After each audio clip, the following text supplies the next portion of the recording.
Bom dia. Então, a gente vai ter agora mais uma mesa redonda, composta com a professora Cláudia Lisete Oliveira Greenwald, da UBRA. Né? A professora possui graduação em matemática pela Universidade do Vale do Rio dos Sinos, especialização em matemática pela Universidade do Vale do Rio dos Sinos, doutorado em ciências da educação pela Universidade Pontifícia de Salamanca, Espanha, título reconhecido pela Universidade de São Paulo, pós-doutorado pela Universidade de La Laguna, na Espanha. Atualmente é professora titular da Universidade Luterana do Brasil, né, a UBRA. Atua no curso de Matemática e Licenciatura e como coordenadora do programa de pós-graduação em Ensino em Ciências de Matemática da UBRA.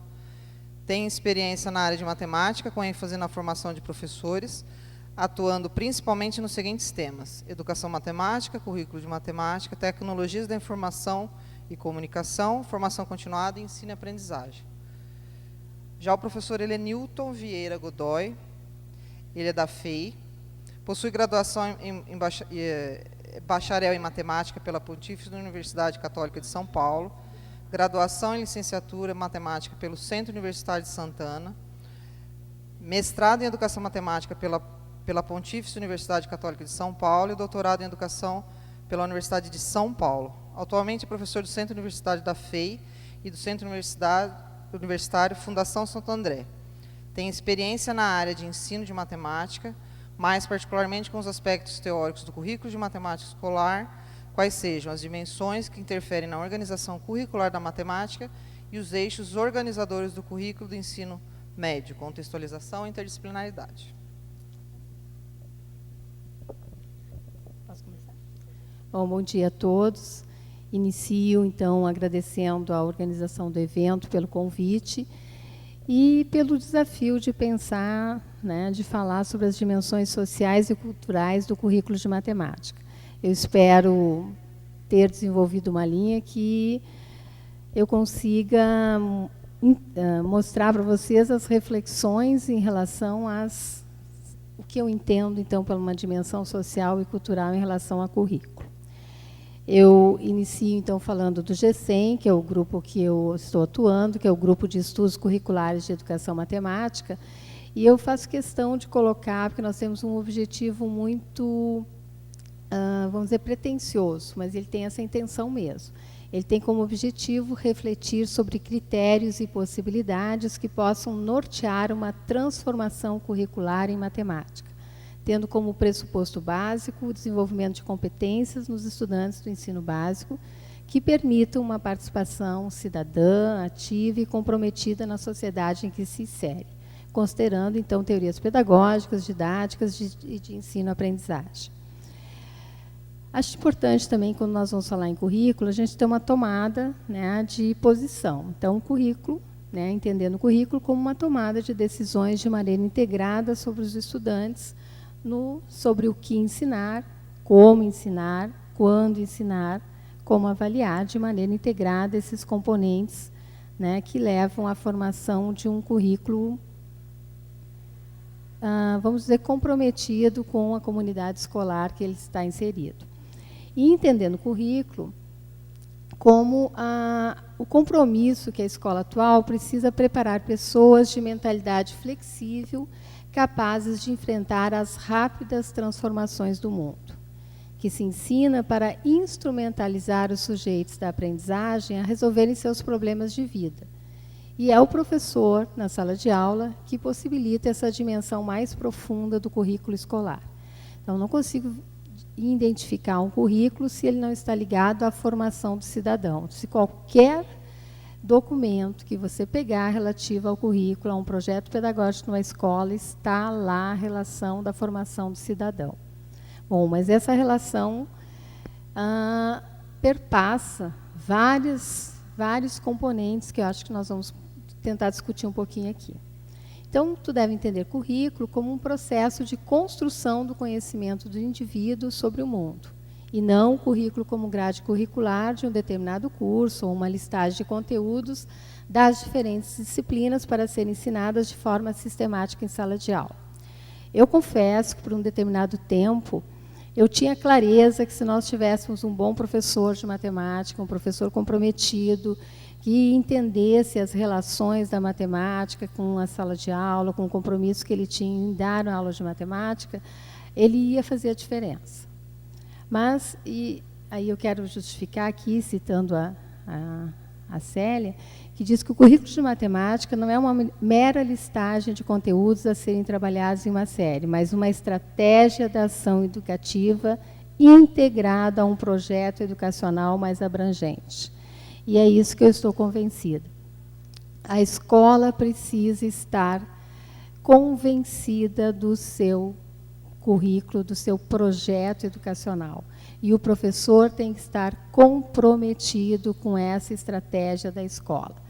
Não vai acontecer um professor ser responsável, ser comprometido, que ele vai conseguir atuar de maneira comprometida dentro dessa escola. É a escola e é um projeto mais abrangente, capaz de incorporar a cada momento as características culturais, sociais, políticas e científicas. E aí ontem a professora Beatriz colocou, e colocou muito bem, que não vamos conseguir um currículo e o comprometimento da comunidade escolar com esse currículo se ele não passar pelas instâncias democráticas, se ele não for construído democraticamente com todos os componentes da comunidade escolar. E aí, entendendo que a matemática ela possui um papel social muito importante na inclusão das pessoas na sociedade. Se nós pensássemos que a matemática não exclui, eu até poderia repensar a questão do estudar ou de me comprometer com o ensino da matemática na educação básica. Mas a matemática possui esse poder de excluir da sociedade atual. Logo, ela tem um papel fundamental nos currículos das escolas. Ensinar matemática é fornecer instrumentos para o homem atuar no mundo de modo mais eficaz, formando cidadãos comprometidos e participativos. E aí algo que eu considero extremamente importante. O avanço na tecnologia e as rápidas mudanças sociais impede que se faça uma previsão exata de quais habilidades são úteis para resolver situações, para preparar um aluno. Logo, é necessário educar para resolver situações novas com habilidade de resolver problemas, criatividade, iniciativa e autonomia.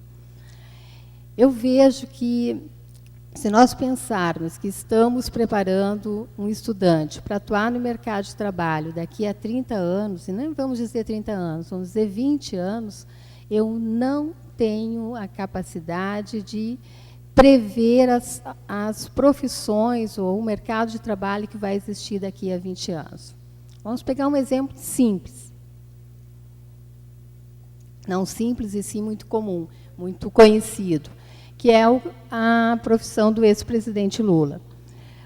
Lula se formou um grande líder sindical na década de 70, porque tinha profissão, não porque tinha, mas sim porque tinham os torneiros mecânicos, tinham um grande poder de articulação e de poder na sociedade. Se eles resolvessem fazer uma greve no ABC Paulista, eles paravam São Paulo e paravam o Brasil. Se vocês analisarem, vocês não têm visto muitas greves no ABC Paulista. Tá? Vocês não têm visto mais grandes paralisações no ABC Paulista. Primeiro, que o torneiro mecânico deixou de ter esse poder de barganha no mercado de trabalho. Hoje, o Senai nem tem mais o curso de torneiro mecânico. Tá? Na década de 70, o torneiro mecânico ele tinha bons salários, ele tinha emprego a hora que ele quisesse. Era comum um torneiro mecânico sair de uma empresa, buscar outra empresa, buscar algo que pagasse mais ou que lhe fornecesse maiores condições. Hoje isso não existe mais. Com o avanço da tecnologias, com os CNCs, tu não necessita mais desta profissão, nesta importância que existia. Ainda bem que o Lula previu isso, mudou de profissão, né? Mas vamos pensar numa outra profissão, que eu aposto que os mais jovens nem conhecem, que é o linotipista. Né? O linotipista, na década de 70, também era uma profissão extremamente valorizada. E quem tivesse essa profissão não tinha problema nem de baixo salário, nem de ficar desempregado. Hoje em dia, quem conhece, vamos pegar os mais jovens aí, quem conhece a profissão de linotipista? O linotipista é aquele profissional que juntava as letrinhas lá, né, e fazia os jornais e revistas. Com o avanço da tecnologia, deixou de existir esse profissional, né? Hoje em dia, tudo é feito no computador. E eu não estou falando, eu estou me referindo à década de 70, porque essas são profissões extremamente marcantes e que, se esses profissionais não buscassem aperfeiçoamento, não buscassem outra profissão, eles estariam realmente fora do mercado de trabalho.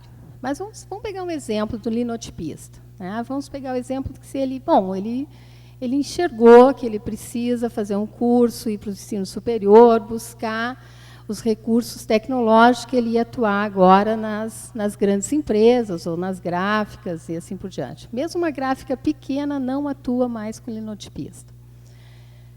E ele buscou um curso de informática e ficou, né, na profissão que ele tinha. Vamos pegar um exemplo, vou pegar um exemplo lá do Sul, da RBS, que é uma afiliada da Rede Globo, e que faz o maior jornal que tem, jornal escrito do Rio Grande do Sul, que é a Zero Hora.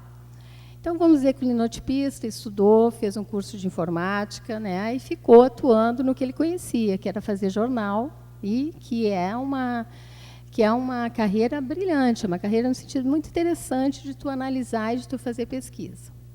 Bem, o grande fator que gerava dinheiro nos jornais eram os classificados, né? Hoje, os classificados, mesmo da Zero Hora, que eu estou referindo, o maior jornal do Rio Grande do Sul, ele está resumido a pouquíssimas páginas, porque ninguém mais paga para colocar o que ele quer vender nos classificados. Hoje está tudo nos sites de venda da internet, né, desses sites aí que vocês estão vendo propaganda diariamente. Então, um grupo da RBS, que era composto por mais de 100 profissionais, que atuavam na área de informática só para cuidar da impressão de jornais, hoje está reduzido a menos de 10 pessoas. E eles não são mais, se eles não forem buscar outras profissões ou outra qualificação, ele está fora do mercado de trabalho.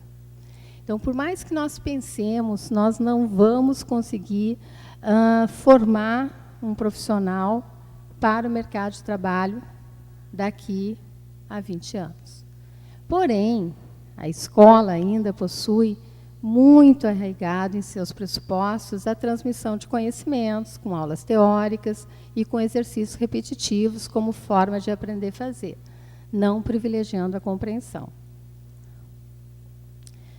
E essa escola, vamos dizer, tão bem organizada, né, no sentido de ter disciplinas, de ter professores especialistas, né, ao longo de mais de 2 séculos, ela já não responde às necessidades do mundo.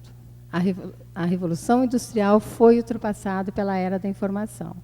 Um outro exemplo aqui, muito claro e muito simples. Na década de 70, eram necessários 108 homens durante 5 dias para descarregar um navio no Porto de Londres. Hoje, com os containers e os guindastes modernos, esse trabalho é feito por 8 dias, por 8 homens em 1 dia. E, provavelmente, isso vai melhorar ainda. Logo, há outras habilidades da vida moderna, né? Há outro pensar sobre esse cidadão que eu quero formar para atuar nessa sociedade moderna. E eu fui procurar essas habilidades, não aqui nos documentos oficiais do Brasil. Fui lá para a Europa, lá para os documentos oficiais, onde diz habilidades da vida moderna. E aí tem lógica de raciocínio, diretamente ligado à nossa disciplina, né? Diretamente ligado ao raciocínio matemático. Saber transferir conhecimentos de uma área para outra, que está em todos os documentos e é o grande ponto, né, de discussão na nossa área. Como é que tu transfere os conhecimentos matemáticos para outra área? Saber comunicar e entender o que lhe é comunicado. Trabalhar em equipe, interpretar a realidade, buscar, analisar, tratar e organizar a informação, não é por acaso que a estatística está nos currículos. Adotar uma postura crítica, sendo consciente de que o conhecimento não é algo terminado e deve ser construído. tomar decisões, ganhando em autonomia e criatividade. Bem, mas que competências, então, eu posso trabalhar ou posso pensar e desenvolver dentro da matemática? Algumas são reflexões. Eu não quero dizer isto é fundamental, isso nós temos que trabalhar. Eu compactuo com a ideia de que a escola tem que buscar os seus caminhos e tem que achar o ponto em que ela vai atuar e fazer esse currículo para que realmente aconteça na escola. Sem dúvida nenhuma, a competência de resolução de problemas ela é fundamental. E aí não é a resolução de problemas matemáticos, é a resolução de problemas de vida, de leitura e interpretação, de relacionar esse conhecimento, de modelar situações, de interpretar a realidade, de atualização, de avaliação, de estudo independente, de raciocínio lógico, de desenvolver pensamentos de alto nível. E aí é que entra a matemática. A matemática ela não deve mais trabalhar somente com a resolução de algoritmos e com procedimentos que levem um aluno a repetir, repetir e repetir sem compreender os conceitos.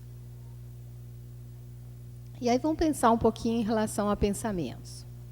Né? Se a matemática for pensada em termos de tipos de pensamento que são desenvolvidos na educação básica, nós podemos pensar no pensamento aritmético, no algébrico, no geométrico, no combinatório, no estatístico probabilístico. Eu sei que eu poderia botar o combinatório dentro do aritmético, eu podia juntar as relações do aritmético e do algébrico, mas nas nossas reflexões nós resolvemos separar esses e realmente pensar em termos de que conteúdos eu posso trabalhar em relação ao desenvolvimento desse tipo de pensamento e como é que eu consigo raciocínios ou pensamentos de alto nível.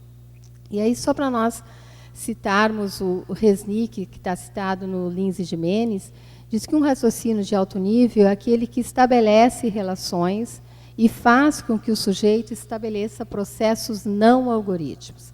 Na realidade, é quando eu consigo transitar entre um pensamento e outro. Quando eu consigo, os conceitos que eu aprendo dentro da aritmética, as propriedades que eu utilizo dentro da aritmética, eu consigo transportar isso para o algébrico ou para o geométrico. Ou quando eu tiver que deduzir uma fórmula dentro da geometria, que eu consiga usar o pensamento algébrico que eu estou e que o professor também consiga analisar que isso também ele está trabalhando com o pensamento algébrico. Então, quando o aluno transitar entre esses pensamentos, nós vamos ter pensamentos de alto nível. Bom, mas aí vem essa relação, porque eu quero chegar no papel da matemática, que é o papel do pensamento abstrato matemático. Então, para nós pensarmos um pouquinho em termos de pensamento, que é pensamento. É um processo mental que se concentra nas ideias e é o poder de formular conceitos. Vejam bem o que está sendo dito, é o poder de formular conceitos. É a faculdade da razão. E aí eu quero citar dois neurocientistas, dois médicos neurocientistas que têm contribuído muito nessa relação em termos de pensamento abstrato. Né? E eu vou falar um pouquinho em relação ao trabalho deles. Esse pensamento é a capacidade que tem o ser de, através de 3 operações mentais distintas, a formação de ideias, o juízo sobre as relações de conveniência entre essas ideias e o raciocínio, que estabelece relações entre os juízos, compreender o significado das coisas concretas e das abstrações, bem como das relações que elas guardam entre si.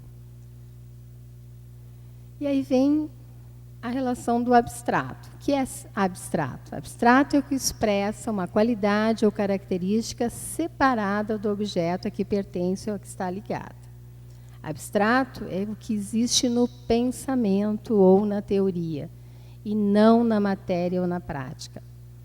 E aí vamos citar de novo Oliveira Amaral, que diz: abstração é um conceito no qual não se leva em consideração um valor específico determinado, e sim qualquer entre todos os valores possíveis daquilo com que estamos lidando ou que estamos nos referindo. E aí vem a questão do pensamento matemático abstrato. E eu estou citando Oliveira Amaral de novo, que diz: a matemática, não é os professores de matemática que estão dizendo isso, são 2 neurocientistas.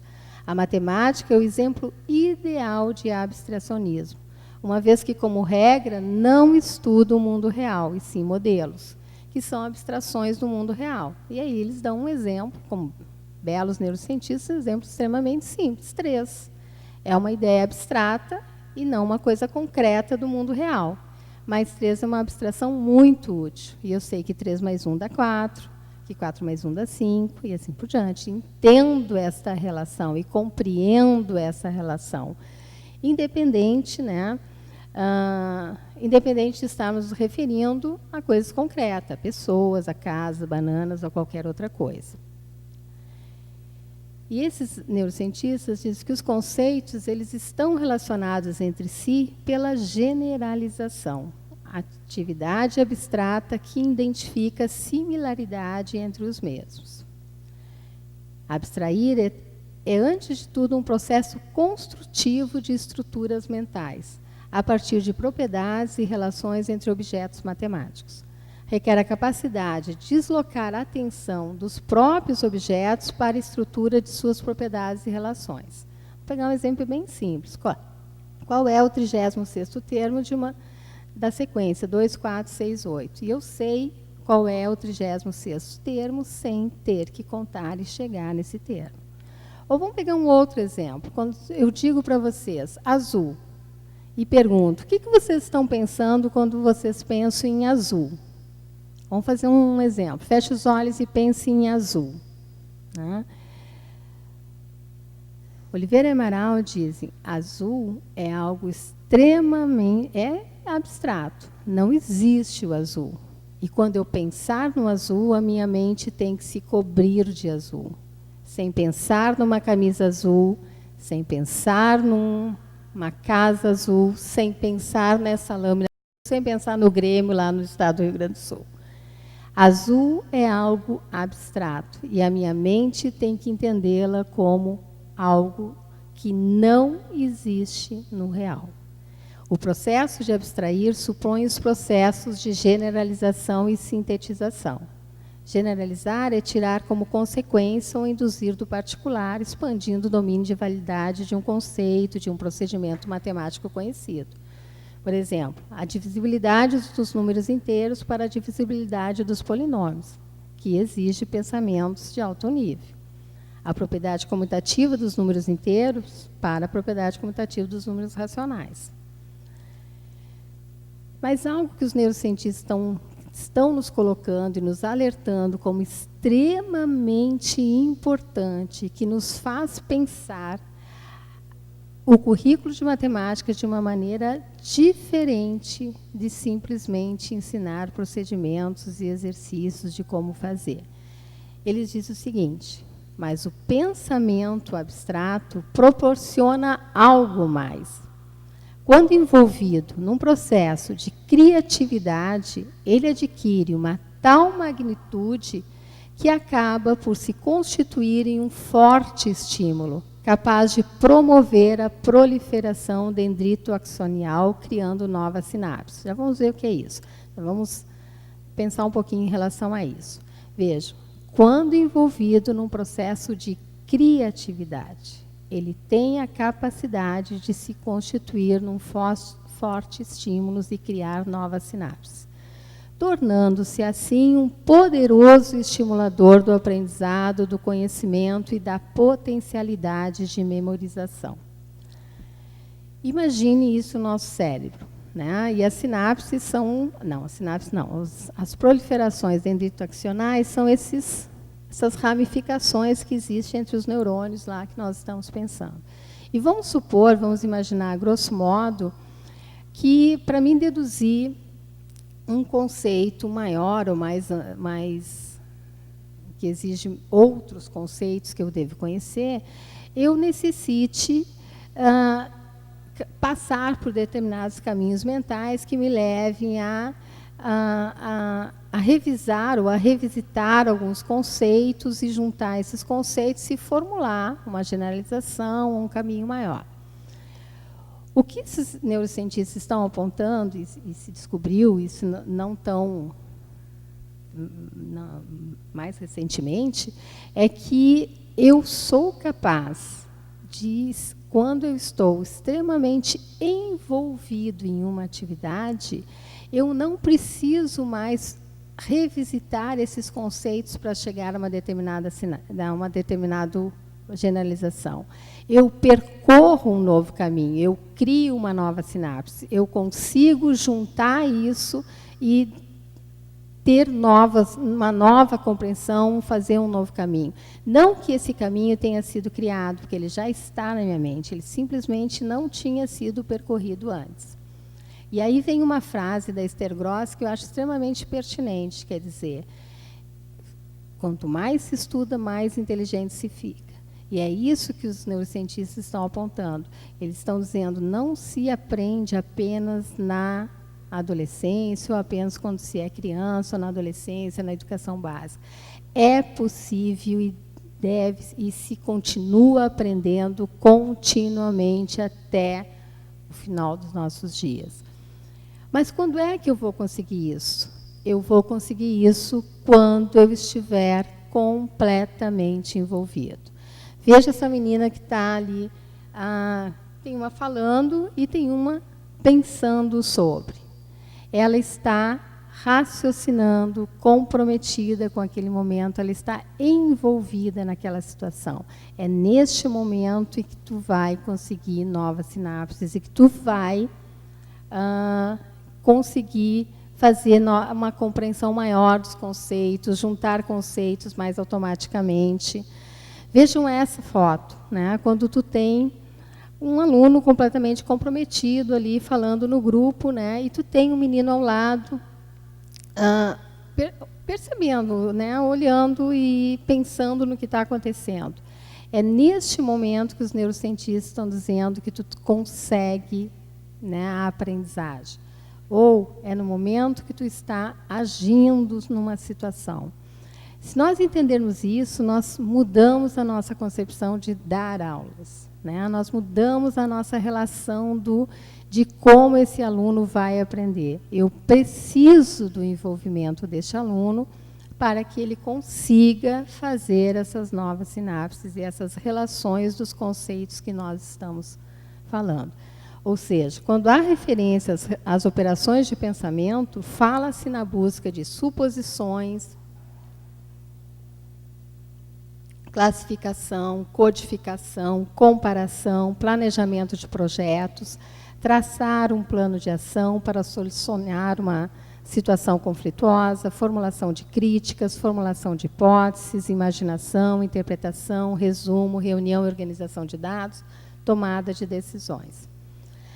E aí, citando Cantoral e o seu grupo, o pensamento matemático inclui, por um lado, reflexão sobre tópicos matemáticos e, por outro, processos avançados do pensamento. E aqui ele está se relacionando aos pensamentos mais elaborados, como a abstração, justificação, visualização, estimação e raciocínio através de formulação de hipóteses.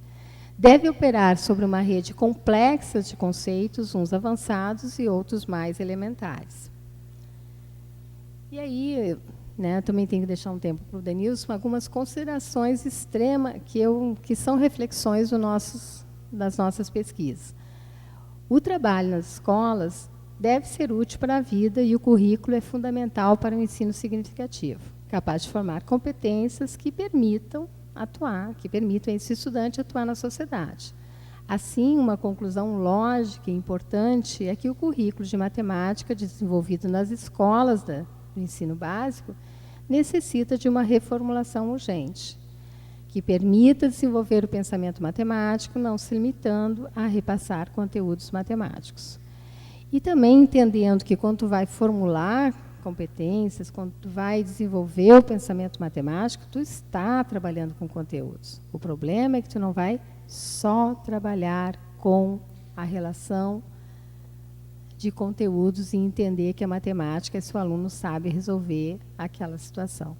Há necessidade de estruturar o currículo de matemática onde o eixo central não seja a repetição de exercício, mas aprender a interpretar problemas, desenvolver sistemas de ações, comparar ideias, métodos e soluções, saber comunicar ideias através da matemática e concluir processos de forma clara, rigorosa e precisa, entre outras estratégias. E aí nós não vamos precisar preparar para esses alunos resolverem provas, eles vão resolver provas, né? Logo, um novo currículo se faz necessário nas escolas, que mude essa concepção dominante de educação, que privilegie a formação de atitudes, de valores, que enfoque o agir do aluno e o professor como um mediador desse processo de ensino-aprendizagem. A escola atual ela não pode estar baseada na transmissão de conteúdos, não pode ser teóricas, com aulas expositivas e com exercícios repetitivos como forma de aprender a fazer sem compreensão. Há necessidade, né, de um planejamento curricular em sintonia com essa sociedade atual. A clareza disso é fundamental para o comprometimento da escola em relação ao currículo que ela quer desenvolver, de um processo de ensino e aprendizagem visando o desenvolvimento de competências. E algo que acho extremamente importante: o conhecimento de regras e algoritmos não é suficiente para a resolução de situações, problemas que se apresentam. Do desenvolvimento de pensamentos, de abstração, de demonstração, de raciocínio através de hipótese, de resolução e planejamento de problemas. Ensinar exige, são reflexões, são pensar sobre, não ser centrado no professor e me ensinar conteúdos. Todo mundo diz isso, mas o convencimento de que realmente isto é que vai gerar aprendizagem é outra história. Estar centrado no aprender do estudante, de um planejamento diferenciado. E aí eu coloco a relação do uso das tecnologias. Se eu vou pensar as tecnologias no sentido de que realmente elas me auxiliam a fazer um desenvolvimento de um planejamento diferenciado, que me possibilite que o estudante pense, que chegue a raciocínios de alto nível, eu tenho que usá-las adequadamente. Eu tenho que usá-las nesses sentidos. E eu tenho que começar a me posicionar que isso é extremamente importante na infraestrutura das escolas, que agora já não é mais de laboratórios, e sim de conectividade.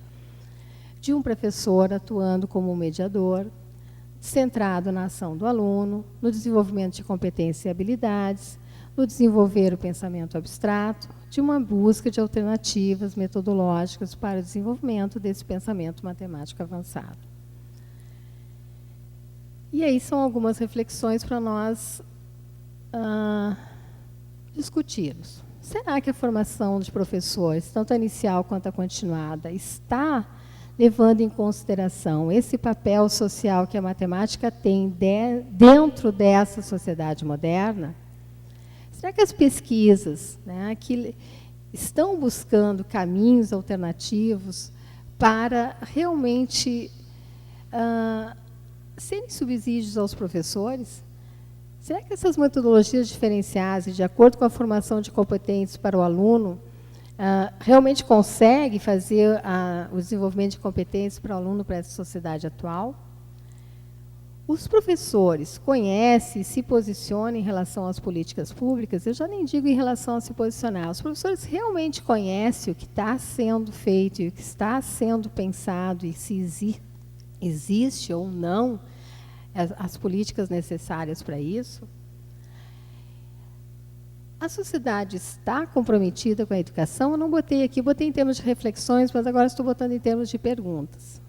A sociedade realmente está comprometida com a educação? Será que nós temos também a clareza do comprometimento que nós temos e do compromisso que nós temos em relação a isso? Vou dar um exemplo. Eu estava trabalhando na secretaria, não estava trabalhando, estava numa reunião com a secretária de Educação do município de Canoas, onde ela me colocou a seguinte dúvida que ela tinha. Eles tinham um recurso, tinham procurado um recurso, e queriam saber se eles compravam ou tablets para os professores ou notebooks para os professores. E eu, dentro do meu na minha visão, eu coloquei algumas coisas, mas fui ao meu grupo de pós-graduação e coloquei isso. E um professor disse, mas isso aí é só para a secretária ganhar dinheiro, é só para eles aparecerem. Pois é, mas nós temos o compromisso de nos posicionarmos. Porque se nós estamos trabalhando com pesquisas e com as questões curriculares em relação à matemática, eu acho que nós temos que fazer reflexões relativas a isso e de poder assessorar ou de dar uma opinião refletida e pensada sobre isso. E qual foi a minha surpresa? Que no final do ano passado, a Secretaria Municipal de Canoas optou por dar um valor em dinheiro para os professores escolherem o notebook que eles achavam adequado. Evidentemente, tem uma série de considerações que tem que ser feita ali, mas a opção foi pelas reflexões que nós tínhamos realizado.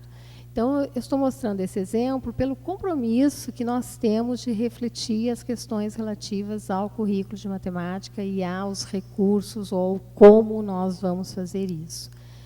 E aí, esse novo aluno, ele implica em maiores exigências. Não é o contrário, né? Esse novo aluno não implica em menos matemática ou em menos escola, não, pelo contrário, tem muito mais exigências aí. Tem a formação de um cidadão muito mais complexo e com muito mais preparo para atuar no mercado de trabalho, que não é o mercado de trabalho que nós estamos prevendo e que nós estamos aqui. Bom, isso são algumas considerações que eu queria fazer. Eu espero que eu tenha colocado essa questão, como eu entendo a questão social da matemática e a questão cultural, e aí eu fui mais para a questão cultural do currículo da matemática. Nós temos uma questão cultural de que ensinar vai acontecer a aprendizagem. Se eu ensinar e se eu for muito bem organizado, o meu pensamento vai ser passado para os estudantes. Então, são algumas considerações, eu deixo o Helenilton aqui colocar e depois nós conversamos sobre isso. Muito obrigada.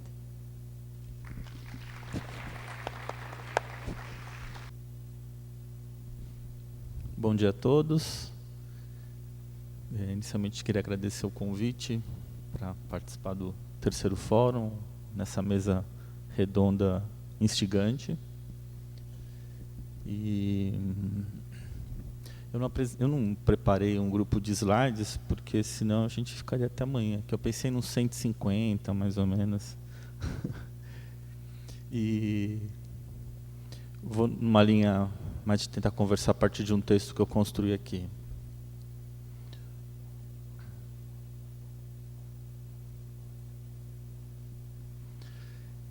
Desde o ano passado, eu estou trabalhando na Unixul também como professor colaborador do programa de pós-graduação, né? Uma oportunidade dada pela professora Eda. Porque senão a gente fica sempre na universidade particular, pesquisando uma coisa, mas em sala de aula fazendo outra, né? E aí eu decidi...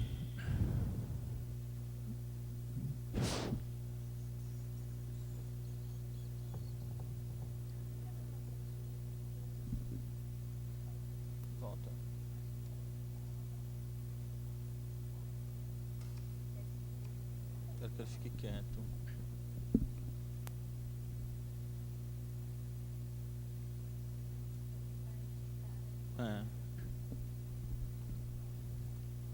Bom, então eu pensei em conversar com vocês alguns tópicos. A ideia do debate sobre o currículo de matemática, dimensões norteadoras do currículo da matemática, uma ideia sobre daltonismo cultural, a questão sobre a centralidade da cultura, cultura e currículo.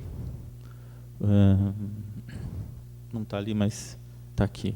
O papel do conhecimento matemático na sociedade contemporânea, um conceito de ecologia dos saberes, e, se der tempo, pensar em alguns estudos que possam privilegiar as dimensões social, cultural e política.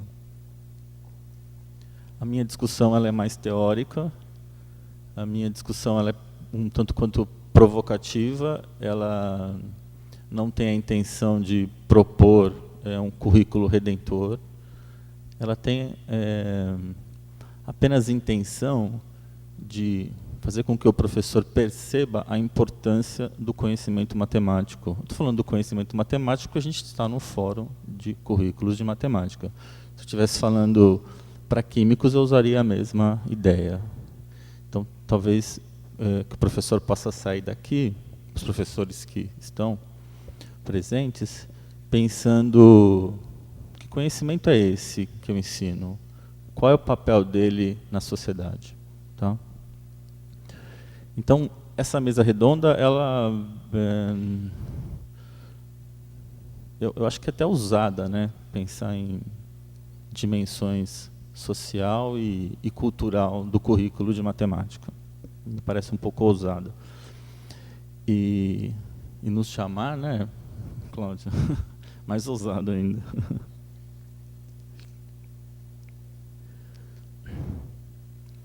Bom, todo mundo citou a professora Célia. Eu não vou ser diferente, né? Não consigo até não pensar no que a professora Célia fala há muito tempo.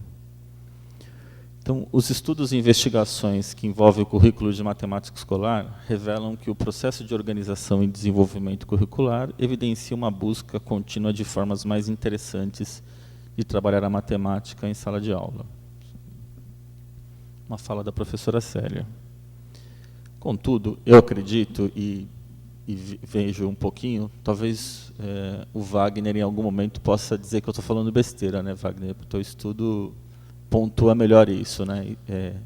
A minha conversa é mais do olhar que eu tinha sem essa conversa tua de focar mesmo os documentos, quer dizer, as teses, as dissertações envolvendo o currículo. Mas eu entendo que os estudos e investigações sobre essa temática privilegiam sobremaneira os currículos prescritos organizados ao longo do século XX no Brasil, ora pela via histórica, ora pela via comparativa com documentos curriculares de outros países e ou documentos nacionais de outras épocas. Não tem nenhum problema nisso, né? É apenas uma constatação que, na época, eu tive. Nesse sentido, se torna cada vez mais necessário propor investigações mais teóricas a respeito do currículo de matemática da educação básica. Propostas essas de estudos e pesquisas que privilegiam menos os currículos prescritos e praticados e mais os princípios e as dimensões que norteiam a organização curricular da matemática escolar. No meu trabalho, eu acabei tentando privilegiar as emergências discursivas que eram possíveis a partir da articulação do saber matemático à cultura e algumas ideias do campo do currículo, tais como poder, resistência e a ideia de política. Então, nesse sentido, eu acho que a mesa redonda intitulada Dimensões Sociais e Culturais de Currículo de Matemática vem ao encontro do que eu proponho. Eu pensei num objetivo aqui que é pretensioso, né? A ideia de iniciar uma conversa sobre as possibilidades de se pensar em princípios para a construção de um currículo que privilegie concomitantemente os saberes matemáticos escolarizados e os saberes cotidianos. Essa foi uma conversa que vai seguir a minha linha de pesquisa sobre currículo, né? E aí, pensando um pouquinho ontem no que o Garnica falou, da ideia da identidade, né? Quem eu me filio, quem eu leio, quem eu ouço. A minha primeira conversa sobre as dimensões que envolvem a organização curricular se deu com a professora Célia na PUC, lendo os trabalhos do professor Luiz Rico. Então, quando eu fui estudar as dimensões do currículo, o meu teórico inicial era o professor Luiz Rico. Com o passar do tempo, por uma questão de escolha teórica, eu acabei indo para uma outra linha. Tá? Então, eu não tenho como, nós não temos como discutir essas dimensões que norteiam tanto a organização curricular como os fins da própria educação matemática, se olhar um pouquinho para o cenário que ele construiu. Tá? Então, nesse sentido, eu vou caminhar na linha das dimensões norteadoras do currículo de matemática, sem me aprofundar, apenas tentando delinear um cenário. Então, segundo o currículo, nos últimos 30 anos, os trabalhos teóricos, né, sobre o currículo de matemática têm se voltado para a busca de componentes ou dimensões que permitam estruturar o sistema curricular.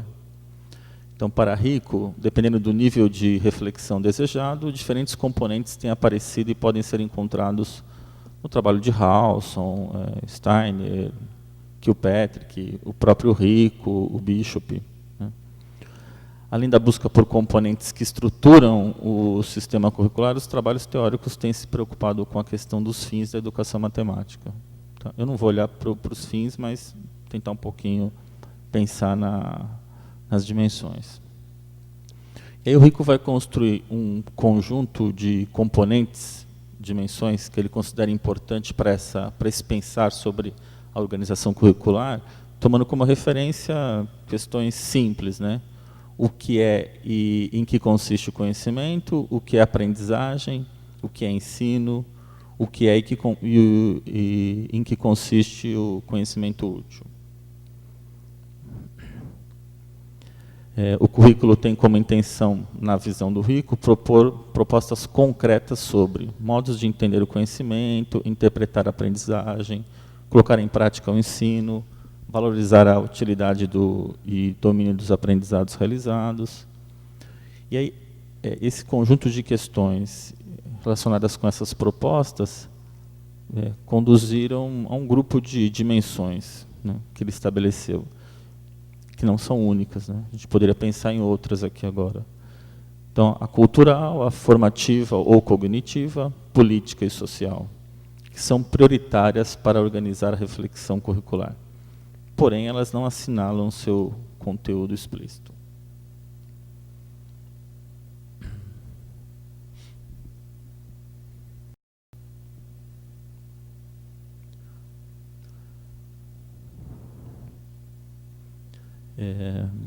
E aí, em cima dessas dimensões, é que eu imaginei que desse para olhar para o currículo de matemática, né? E aí, dentre as dimensões, sou eu pensando agora, né? Dentre as dimensões elencadas por Rico, a cultural ganha destaque na medida em que a cultura passa a ser central nas discussões envolvendo a contemporaneidade. Então, as minhas leituras envolvendo... Eu parti da primeira, né? Fui falar de dimensão cultural. As minhas leituras sobre cultura me levaram a entender que, de certa maneira, nós vivemos, né? Um movimento em que a cultura ela é central nas discussões envolvendo a contemporaneidade. A gente vai falar da educação, mas ela perpassa outras instâncias. Tá?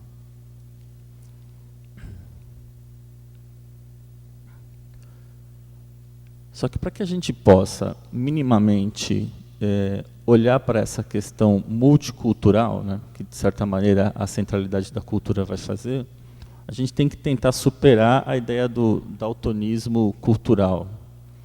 Ele aparece primeiro num texto do Boaventura Santos, mas depois num livro produzido pela Luísa Cortesão, ela destaca um pouco mais essa conversa. O que seria essa ideia do daltonismo cultural? A sala de aula, né, especificamente, é como se ela tivesse um arco-íris de cultura. E, por algum motivo, o professor não enxerga esse arco-íris de cultura. Ele vê apenas um movimento cinza, né? Ele é daltônico nesse sentido. Estou falando do professor, mas me coloco na condição de professor também, né? Que a gente que trabalha na sala de aula. Então, a ideia é que a gente possa superar esse daltonismo cultural. Ou seja, é como se todos os estudantes fossem idênticos, com interesses e necessidades similares. Deixa-se, então, de considerar a importância de organizar o currículo, levando em conta essas considerações. Não estou pensando nem na base nacional comum, né, essa discussão, não estou olhando para isso. Mas parece que a gente tem que superar isso, né? Superar a ideia do daltonismo cultural. Tenho diferentes culturas em sala de aula, como é que eu trabalho com essas diferentes culturas? Se alguém souber a resposta, vou passar o caderninho aqui, vocês indicam, porque é diferente, é difícil isso, né?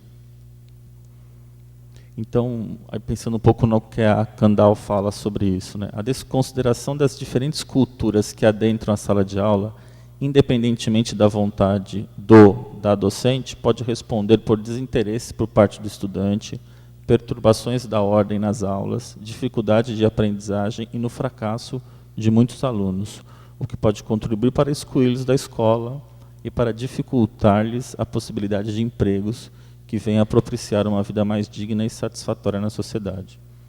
Então, ela está dando uma força muito grande por fato de a gente não considerar as diferentes culturas em sala de aula. E aí, tentando superar esse daltonismo, né, cultural, é que eu tomo um pouquinho a ideia da centralidade da cultura. Então, eu encontrei na cultura, ou melhor, na centralidade dela, a justificativa para torná-lo elo entre as diferentes dimensões que interferem na organização curricular.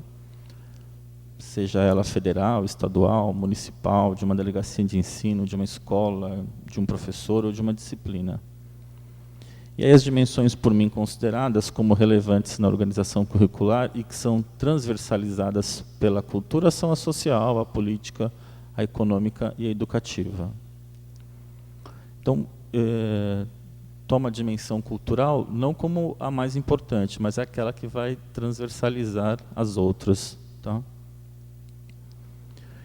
E aí me filio a alguns teóricos que discutem sobre centralidade da cultura. Um deles é o Stuart Hall, que indica que a centralidade da cultura não significa torná-la uma variável superior às demais variáveis, mas compreender que ela transita em tudo aquilo que se refere ao social. Processo esse que foi caracterizado pela virada cultural na década de 60. Né? Essa centralidade indica a forma como a cultura, em cada recanto da vida social contemporânea, penetra, né? Fazendo proliferar ambientes secundários, mediando tudo. E aí, se a gente aceitar esse ponto de vista, de que a cultura ela transversaliza, não há como se negar a estreita relação entre as práticas escolares e a cultura.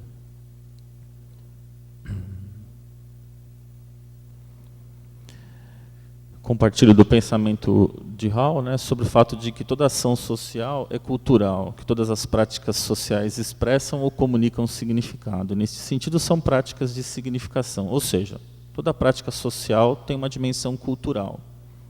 Da mesma forma que as práticas políticas e econômicas também possuem uma dimensão cultural. Né? Mas o que interessa para nós é a sala de aula, a escola, né, a educação. Então, no campo educacional, essa discussão não foi diferente. No final da década de 80, a cultura ela passa a ser um construto central para a compreensão das relações complexas entre a escolarização e a sociedade dominante. E aí, nas revisões feitas na teoria marxista, na década de 70, o capital cultural passa a ocupar um lugar privilegiado que antes era ocupado unicamente pelo capital econômico. Só que essa importância ela passa a ser vista de um modo mais macro, né? Mas ela sempre foi importante nas discussões envolvendo as ciências humanas e sociais. Né? Pois os estudos da linguagem, da literatura, das artes, entre outros, sempre fundamentaram o tema, embora não fosse trivial o entendimento de que esses estudos compusessem um conjunto diferenciado de significados, ou seja, uma cultura. Então, essa é um pouquinho da ideia da centralidade da cultura. Né? Isso avança muito mais, mas quis trazer um outro elemento para a gente conversar. Então, quando eu penso em currículo tomando a cultura como central nas discussões. Tá? Então, a minha filiação teórica para discutir o currículo é aquela que destaca a importância da cultura para discutir as questões da contemporaneidade, a partir da premissa de que a cultura é formada por um conjunto de sistemas de significados, que dão sentido às ações humanas, sejam elas as nossas ou as demais, possibilitando o entendimento de que qualquer ação social é cultural e que, por isso, essas práticas sociais que expressam, comunicam e produzem significados são práticas de significação discursivas.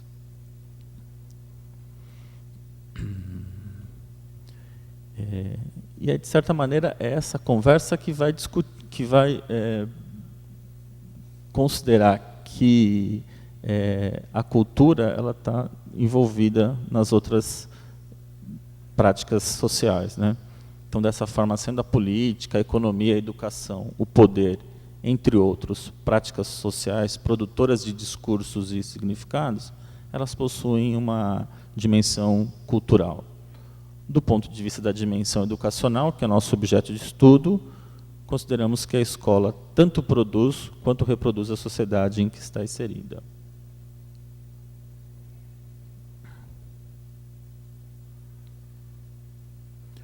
A cultura, como aqui entendida, produz outras formas de regulação, tais como a normativa, que molda, direciona a nossa conduta e as nossas práticas humanas, tornando nossas ações sociais claras para os outros, e também a partir dos sistemas classificatórios, por meio da classificação de ações e comparação de condutas e práticas humanas.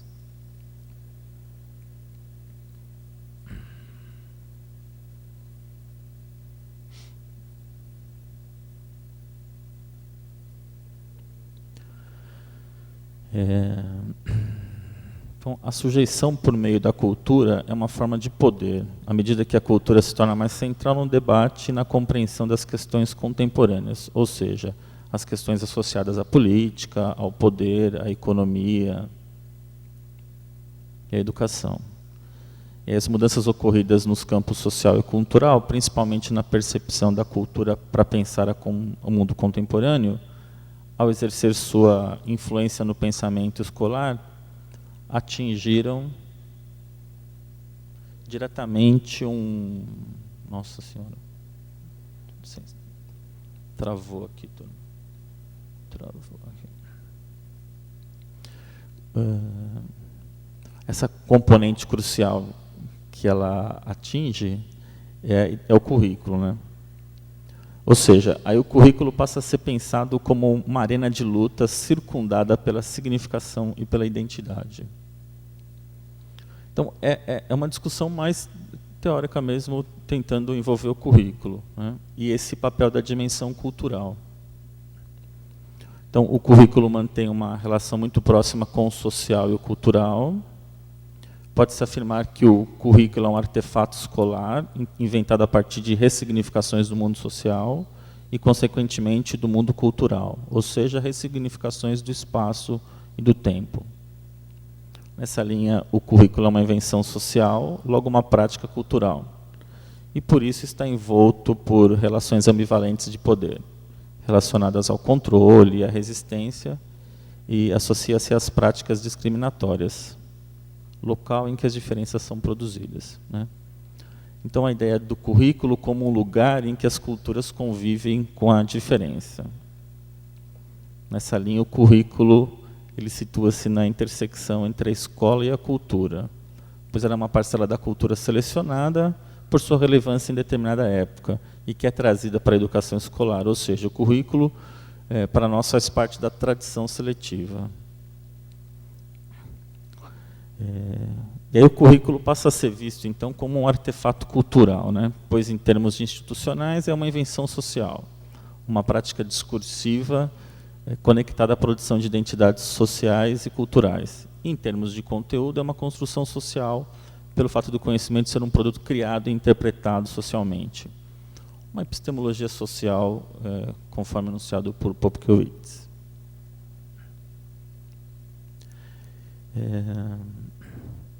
Então, ao posicionar o currículo na perspectiva que situa a cultura como uma dimensão central para discutir essa contemporaneidade, interpretar, analisar e conjecturar as questões educacionais, as diversas formas de conhecimento são, de certa maneira, valorizadas igualmente.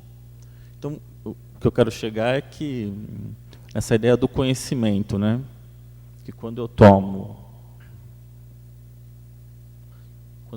a cultura como central e passo a exercer esse papel importante sobre o currículo, as diferentes formas de conhecimento devem ser valorizadas igualmente. Tá? E aí o Tomás Tadeu, trazendo uma citação dele, né, não há uma separação rígida entre o conhecimento tradicional, considerado como escolar, e o conhecimento cotidiano das pessoas envolvidas no currículo. Ambos buscam influenciar e modificar as pessoas. Estão ambos envolvidos em complexas relações de poder.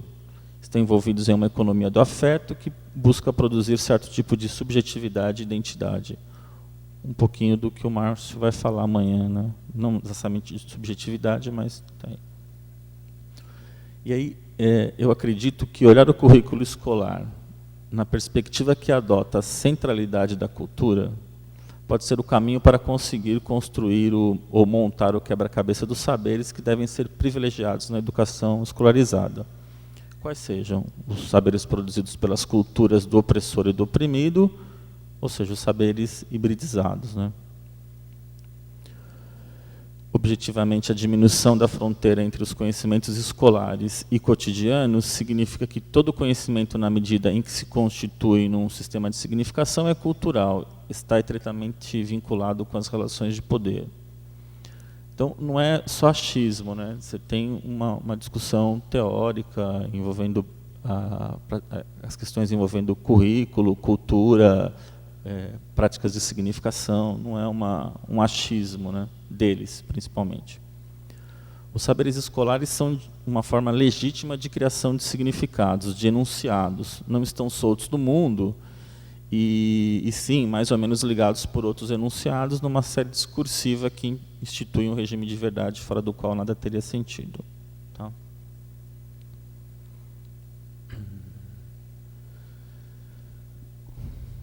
E aí não tem como fazer essa discussão sem olhar um pouquinho para o Foucault, né? Então, na medida em que o saber, seja ele escolar ou não, mantém relação estreita com o conhecimento, ele é uma prática discursiva, logo cultural, né? E aí, nesse sentido, eu acabo adotando um pouco da definição do Foucault sobre saber, qual seja para ele o conjunto de elementos formados de maneira regular para uma prática discursiva e indispensável à constituição de uma ciência, apesar de não se sentir necessariamente a lhe dar lugar, né? Se destinar necessariamente a lhe dar lugar.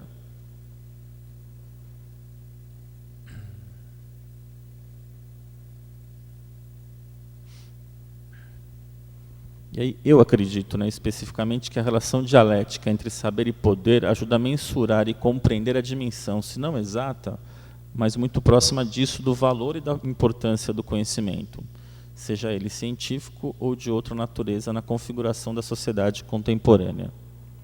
Uma sociedade tecnológica e informacional, em que o capital cultural, por intermédio do imaterial, transforma cada vez mais as relações trabalhistas, econômicas, políticas, sociais e culturais. Um pouquinho na linha do que a professora Cláudia estava falando, né? Quer dizer, estou formando o meu aluno para qual profissão? Estou formando o meu aluno para qual mundo, né?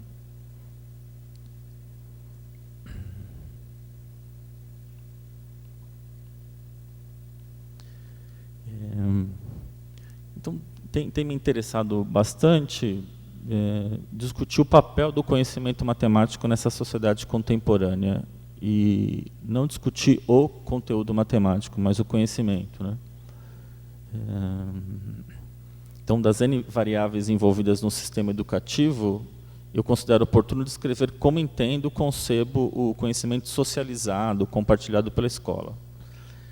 E aí, nesse sentido, eu não estou me referindo unicamente ao conhecimento matemático, mas sim todos os conhecimentos pertencentes às disciplinas escolares.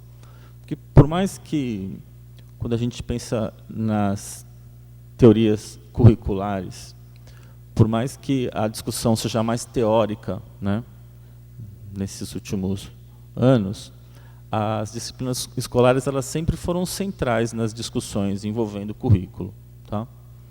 Em determinado momento, essa discussão vai mais para o campo da didática, mas ela sempre foi central. Tá? Então, se a gente pensar nas diferentes teorias, e aí teoria tradicional de currículo, teoria crítica e a teoria pós-crítica, o conhecimento, as disciplinas escolares estavam sempre presentes, tá bom? Então, independentemente da época, sempre estiveram à frente das discussões envolvendo a organização curricular. Em um primeiro momento, com um propósito em si mesmo, pois sendo representante genuíno da herança cultural, aprendê-la seria o suficiente para conhecer o que fora deixado como cultura geral. Em seguida, passam a ser importantes não por serem representantes de uma herança cultural de outrora, mas por sua utilidade junto ao modelo econômico vigente. Então, estou pensando mais na época da teoria crítica, né, esse movimento mais marxista, numa vertente especificamente. E aí você tem a questão da educação escolar. Né? Educação escolar, pensando um pouquinho na questão das disciplinas escolares, para situar como que ela é vista atualmente dentro de uma vertente da teoria pós-crítica de currículo.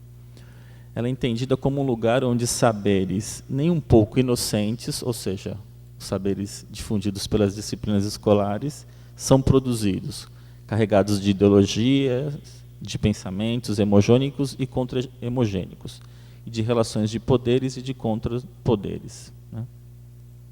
Então, isso vai muito na influência do pensamento de Foucault, em que todo saber conduz às relações de poder, bem como todo poder é produtor de saberes, e, neste sentido, as disciplinas são ferramentas poderosas de regulação social, devido, sobretudo, ao fato de que o currículo é parte das estruturas explicativas da regulação social. Então, o conhecimento escolar serve como uma estrutura para entender os interesses sociais introduzidos na escolarização, destinados a produzir desigualdades e injustiças.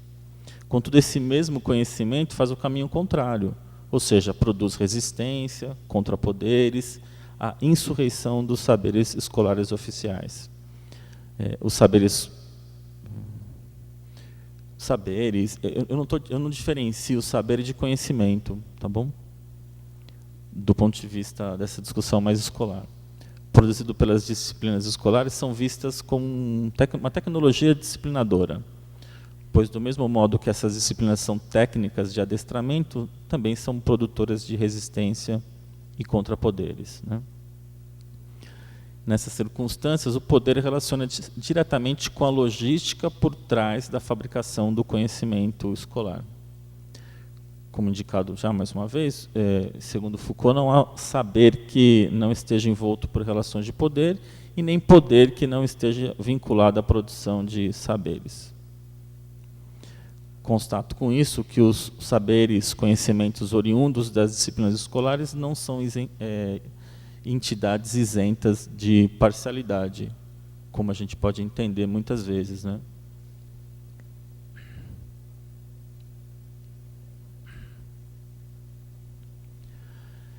Sendo assim, por serem temporais como as práticas sociais e a cultura a que se vinculam, os conhecimentos eles não podem ser descontextualizados do lugar de onde vieram, mas sim ressignificados por aqueles que tomarão contato com ele. E por serem contemporâneos, qualquer conhecimento é fundamental para constituir um sujeito, qualquer que seja ele. Então, aqui é um pouquinho dessa ideia da ecologia dos saberes, né? Proposta também, ou conversado um pouquinho pelo Boaventura Santos, em que, de certa maneira, mesmo esse saber científico, ele é um saber incompleto. Tá? Eu acho que devo ter uma parte aqui para falar especificamente sobre isso. Bom, em outras palavras, ao convidarmos os indivíduos a conhecerem os conhecimentos institucionalizados pela educação escolar, sejam eles tradições públicas ou seletivas, não podemos esquecer-nos de frisar, em hipótese alguma, que não se trata de um conhecimento superior, mas sim outro, diferente daquele trazido por eles das suas experiências fora da escola, no seu contexto cotidiano. É fato que esse conhecimento deve ser utilizado. Essa é um pouco da ideia da ecologia do saber proposta pelo Boaventura Santos. E mais ainda, o conhecimento é mutuamente articulado e articulador das relações simétricas e assimétricas de poder. Conduz tanto à perpetuação da ideologia dominante quanto às insurgências contra essa ideologia. Uma vez que não há uma única forma de conhecimento válido, mas sim muitas, na medida em que existam práticas sociais que a geram e a sustentam. Tá? Então, isso é um pouco, como eu disse, da ecologia do saber proposta por ele. E, em virtude disso, eu vou concordar com ele, né, com Boaventura Santos, sobre o fato de que as práticas sociais alternativas serão geradoras de tipos de conhecimentos e saberes alternativos, e não reconhecê-los conduzirá à deslegitimação dessas práticas sociais. Portanto, promoverá a exclusão social dos que a anunciam. Agora, como que a gente faz isso em sala de aula? Essa é uma conversa para o grupo do Márcio, né, Márcio? Cadê você?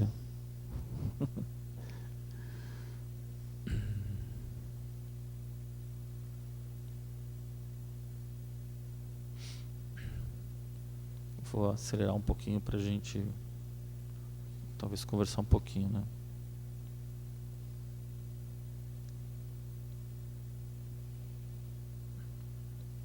Então, ao valorizar os conhecimentos e as práticas não hemogênicas, que são, afinal, a esmagadora maioria das práticas de vida e de conhecimento no interior do sistema mundial, e, nesse caso, inclui o conhecimento matemático na discussão, a gente pode fortalecer a luta dos oprimidos em relação ao poder do opressor. Tá? Não é uma apresentação em forma de manifesto, né, mas, de certa maneira, privilegiar mais o discurso dos sempre oprimidos. Né?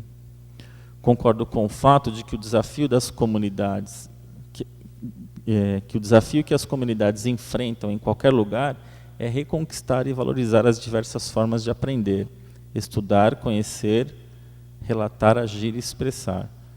Desafio esse para aumentar o som das suas vozes. A questão é qual é esse conhecimento no Brasil especificamente, né?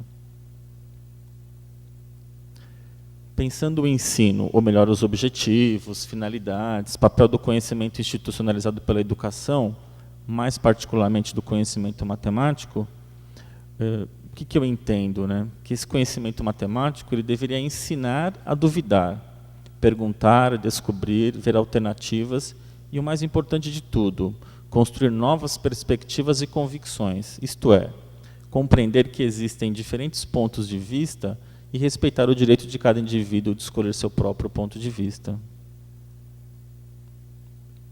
Considero que a matemática escolar deveria ter, entre outros objetivos, o descobrimento de novos acontecimentos a respeito da própria pessoa, da sociedade, da cultura, bem como capacitar o aluno na tomada de decisões, na articulação entre os próprios conhecimentos promovidos pela escola, entre esses conhecimentos e a vida cotidiana e ou áreas do conhecimento.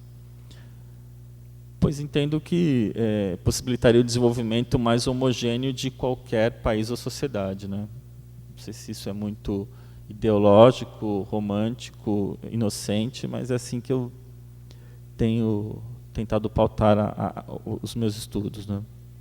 Portanto, o conhecimento institucionalizado pela escola não pode ser ensinado efetiva e significativamente descontextualizado da cultura do estudante individual.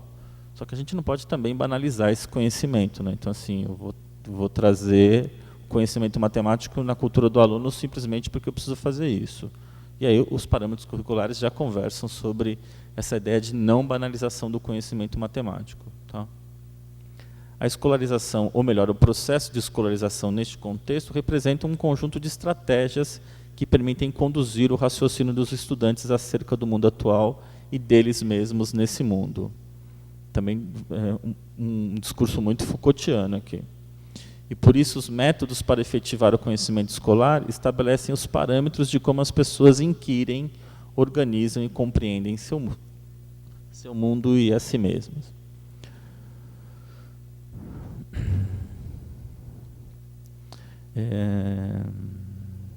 Eu entendo. É mais relevante, eficaz, enriquecedor um professor que profetize um aluno que escuta passivamente ou um professor que oportuniza situações para que o aluno, ao investigar este saber, possa se apropriar dele? E aí eu acredito que a desconfiança deva ser um saber pulsante, tanto no aluno quanto no professor. Tá? Eu vou trazer a questão do professor aqui, né? Pensando aqui exclusivamente no professor, ele precisa desconfiar dos porquês destes e não outros conhecimentos, métodos de ensino, aprendizagem, finalidades e objetivos da sua disciplina escolar. Desconfiar do modo como a sua disciplina se relaciona com as questões do poder, da inclusão e da exclusão dos sujeitos na sociedade e na escola, e com as outras áreas do conhecimento da vida cotidiana. Então, não dá para a gente ir para a sala de aula, não dá para a gente se tornar professor sem pensar qual é o papel que essa minha disciplina exerce na sociedade, né? Não dá. É claro que, se eu vou falar de matemática, eu tenho que conhecer muito matemática, mas não é conhecer só matemática, é entender como é que ela transita, né? Se você for olhar a teoria tradicional, como que a matemática era ensinada, qual a relação da década de 70 no Brasil, né, com o torneiro, com o cara que precisava simplesmente apertar parafuso, né? Então, quer dizer, tem uma matemática posta ali que a proposta não era fazer o cara pensar, né? Não era a ideia ali, né? Ali eu precisava apenas de uma pessoa que fizesse tivesse um trabalho mais em série. Então, isso a gente precisa conversar. E mais do que isso, a gente precisa conversar nos cursos de formação de professores, seja essa formação inicial ou continuada, sobre essa história da matemática mesmo, né? Essa história do currículo, trazer o currículo para as discussões. O currículo, ele efetivamente está à margem das discussões envolvendo cursos de graduação, de mestrado e doutorado. A gente precisa fazer isso, né? Porque não importa se eu vou ensinar cálculo diferencial integral, se eu vou ensinar número complexo. A discussão não é essa, a discussão é outra. Por que eu ensino isso e por que eu não ensino outra coisa? Quer dizer, qual que é o papel dessa ideia aí, né? Bom, por fim, o conhecimento é cada vez mais um bem precioso para todo e qualquer sujeito atuante na sociedade contemporânea. E por isso cabe à educação escolar, por meio do seu currículo, que é uma invenção social, logo uma prática cultural, produzi-lo. Não qualquer conhecimento privado de qualquer sentido, mas um conhecimento que, depois de uma série de perguntas que se façam e de respostas que se deem, e com uma base em um posicionamento claro e consciente, tenhamos considerado importante para ser desenvolvido por professores e alunos. Eu suspeito que esse conhecimento deve ser produzido pelas disciplinas escolares em consonância com os saberes cotidianos, né? Suspeito, não sei se isso é verdade. Bom, essa é uma ideia que eu queria trazer para vocês, né? Aí eu pensei em considerações finais, mais uns 2, 3 minutinhos. Dentro da educação matemática, que tendências poderiam nos ajudar a privilegiar mais as dimensões social, política e cultural, né? Não que essas sejam as únicas dimensões importantes, isso não tem cabimento dizer que são essas e não as outras, né? A questão da normativa, não olhar para o que a didática francesa fala, não olhar para a questão da história, da própria epistemologia do conhecimento matemático, não dá para a gente esquecer disso. Mas como a minha ideia, quando eu comecei a estudar o currículo mais teórico, era pensar nas dimensões. E aí, quando eu comecei com a dimensão cultural, eu já parei nela e não fui para outra, né? E percebi que ela meio que transversalizava tudo, eu fui atrás de tendências dentro da educação matemática que, de certa maneira, privilegiassem essas dimensões. E aí eu estou falando especificamente da etnomatemática, estou falando da enculturação matemática, eu estou falando da educação matemática crítica, e estou pensando um pouco na modelagem matemática, da modelagem matemática como uma metodologia para que a gente possa caminhar com a questão da etnomatemática, com a questão da enculturação matemática e com a questão da educação matemática crítica, né? Então, esses são, ao meu entender, se eu quero mudar um pouco a ideia do meu currículo, se eu quero privilegiar mais esses conhecimentos, não só os institucionalizados, mas os saberes que são trazidos pelos estudantes, eu tenho que levar em consideração a ideia da etnomatemática, que é a matemática praticada por grupos culturais, tais como comunidades urbanas e rurais, grupos de trabalhadores, classes profissionais, crianças de uma determinada faixa etária, sociedades indígenas. Tenho que levar em consideração a educação matemática crítica, que se preocupa sobremaneira com os aspectos políticos da educação matemática, ou seja, com as questões ligadas à temática do poder. A relação marcadamente forte entre a matemática escolar e a questão do poder pode ser evidenciada a partir do estreitamento entre a matemática e a questão da democracia dentro de uma sociedade. Da questão da tecnologia também, né?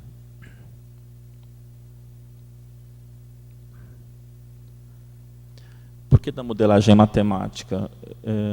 Eu entendo que ela é uma peça importante, uma importante peça constituinte das discussões envolvendo a matemática escolar e as relações de poder.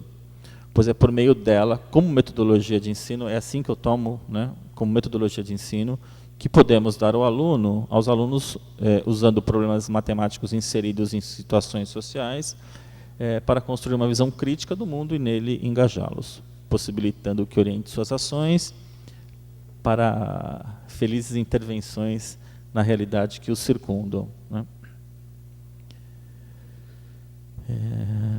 E também a questão da própria enculturação matemática, que é uma proposta mesmo de propor um currículo inserido, tomando a cultura como central mesmo, que o Bishop faz, né? Então, eu sempre considerei como sendo um trabalho importante naquilo que eu estudo, pois ele propõe um currículo centrado na dimensão cultural. Então, o trabalho desenvolvido por Bishop enriquece as ideias apresentadas no programa de etnomatemática, desenvolvido por professor Ubiratã, pois dá forma à organização curricular, diferentemente da etnomatemática, que não tem, a princípio, essa preocupação. Podemos afirmar que a crítica severa feita à etnomatemática é justamente não propor um currículo etnomatemático. É claro que vão discutir, vão criticar também as ideias propostas pelo Bishop, mas não vai ser hoje que a gente vai conversar sobre isso, né?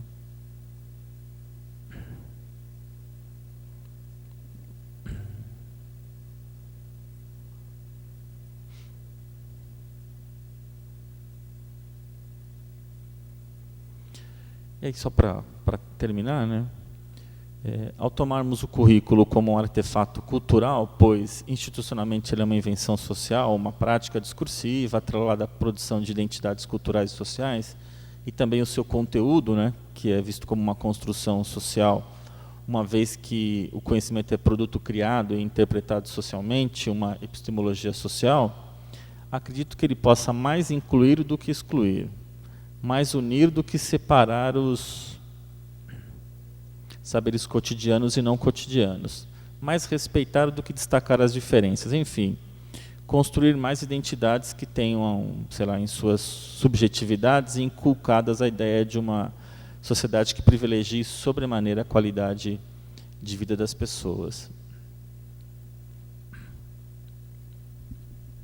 E acho que é um pouco essa conversa que eu queria trazer, e queria deixar apenas uma pergunta, uma inquietação, né?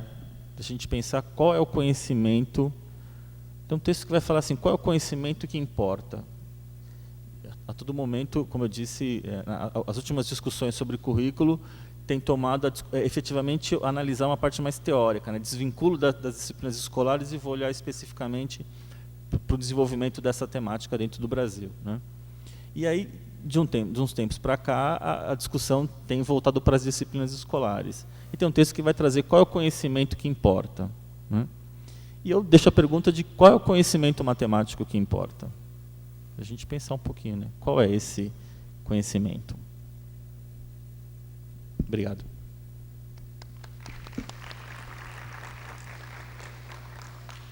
Bom, acho que nós estamos um pouquinho adiantados, né? A hora está adiantada, não nós estamos adiantados, mas acho que a gente podia discutir um pouquinho, se vocês querem levantar alguma questão.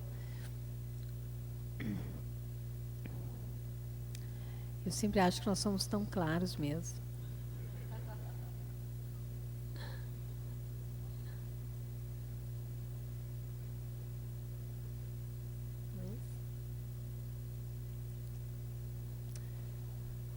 Então tá, muito obrigada.